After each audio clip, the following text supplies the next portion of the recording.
AntiLaser 3. Ahead.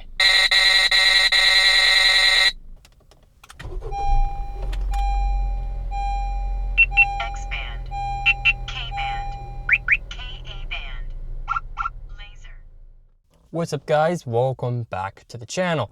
In the last video I talked about my ALP system and kind of the unboxing, and today I just kind of wanted to go over the installation and the process as well of the installation. And it wasn't easy, I will say that, but it's definitely doable from a DIY standpoint, but definitely not easy. So let's take a look. So first let's talk about the control pad. That's going to be the first thing you're going to be able to see in this car after all. At first, I didn't know what these color codes meant. I had to look it up and everything. A little research later, it's actually pretty useful to know what this light is actually really useful as to what's going on with the system. The orange light you see here just represents that it is in interference detection. That's their version of picking up signals only. No jamming, just picking up the signal itself. It's going to be this amber, yellow, orange. However this looks on camera, it looks kind of orange, but in person it looks more like a yellow. But I mounted the control pad upside down, which is routed behind the kind of climate control cluster here, which then runs down and then into the CPU itself, which is going to be behind the actual instrument cluster here. At first I was going to mount the CPU underneath the car next to the kind of trunk buttons and all this behind this panel, but there's this huge metal bracket that actually blocks the CPU from actually being able to just rest in here. But I did actually end up mounting the Bluetooth module and some of the wiring inside of here. From there, there's the GPS module, which is up here. A lot of car stereos or aftermarket car stereos, they end up putting it right there. That way it has a good GPS lock.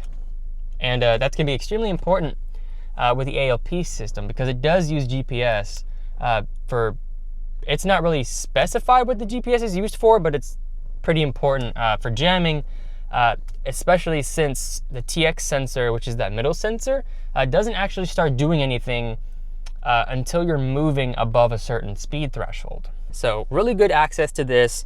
I did end up wrapping the wires in some factory kind of tape. It's kind of that fabric-y type stuff you see wrapped around your wires for protection that the dealer actually uses in majority of cars. And then as far as the speaker, I ended up putting it underneath. You can actually see the razor blade I was using to kind of cut tape and stuff in the car. But yeah, the speaker is actually underneath this panel on the bottom. I wanted something that I could hear, and the ALP definitely is audible. It's definitely audible. I think the speaker does something up to about 95 decibels or something like that.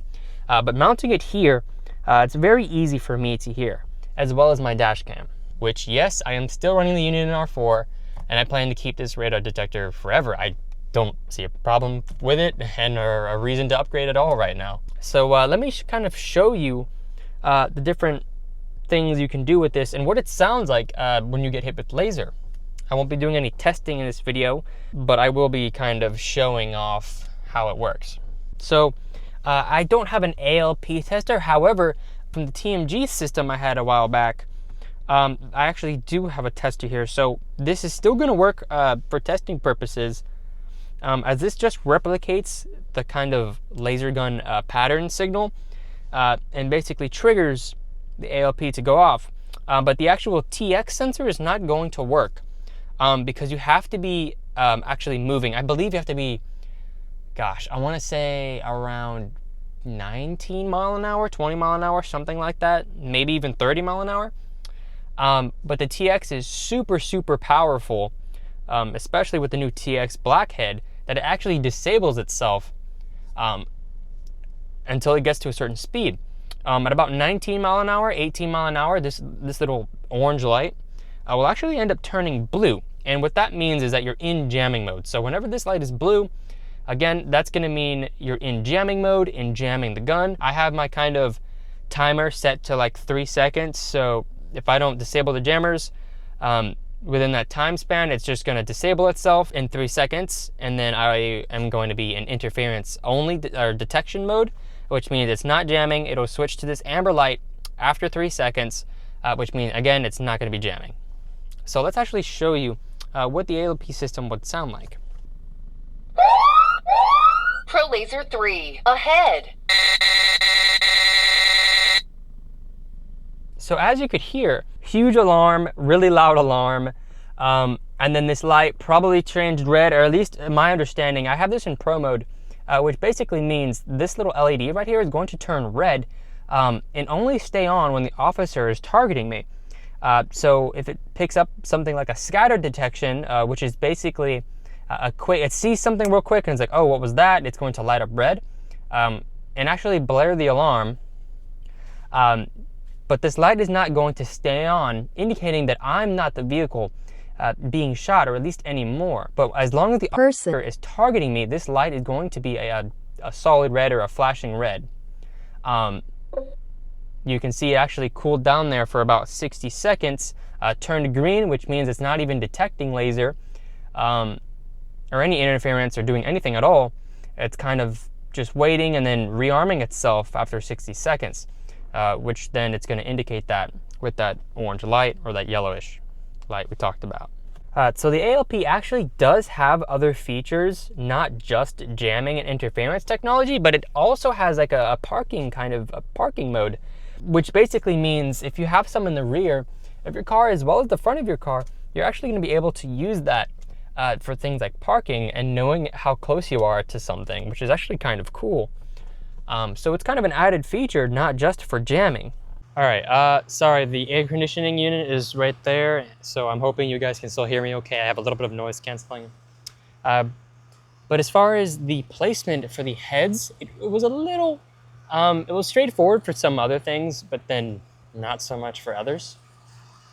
The hardest thing for this entire install was going to be the TX head, which you would think being so small would be the easiest step, which that is true on some vehicles, but in my case it is not so easy. So for the TX head, what we ended up doing was drilling a small hole through the emblem and then using some sticky tape to actually mount the head to the top of the emblem. I did try to kind of cut the sticky tape so water wouldn't kind of get into it and kind of loosen it over time.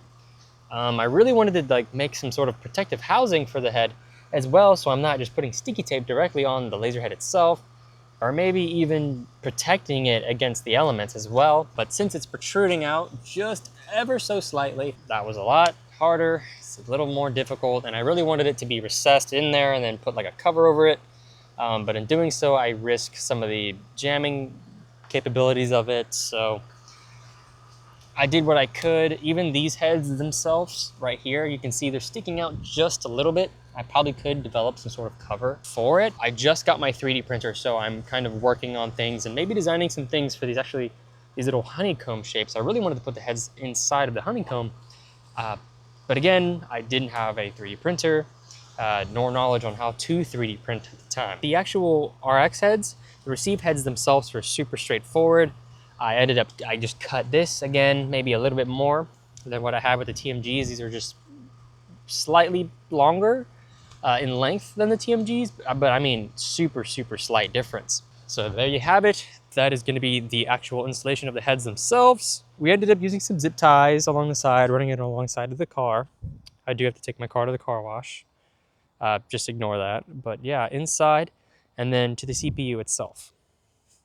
So yeah, thank you so much for watching. I hope you guys found this video informative, and I hope you guys have the courage to kind of do this stuff yourselves, because taking this to a shop to have installed would cost at least $500 from what I've been seeing, or at least that's what Google AI said anyways. But then as much as several $1,000s depending on the length and extent that you guys are actually planning on going with your vehicle. But I did the best I could with mounting. You can see that those heads are pretty flat or straight and level as possible. It looks a little bit crooked, but that is because I had to bend the bracket of the ALP because it is super, super tight. And it ended up scratching the actual ALP housing a little bit. So I just kind of took some pliers and bent it a little bit, which is why it looks like that, but I promise everything is straight and level.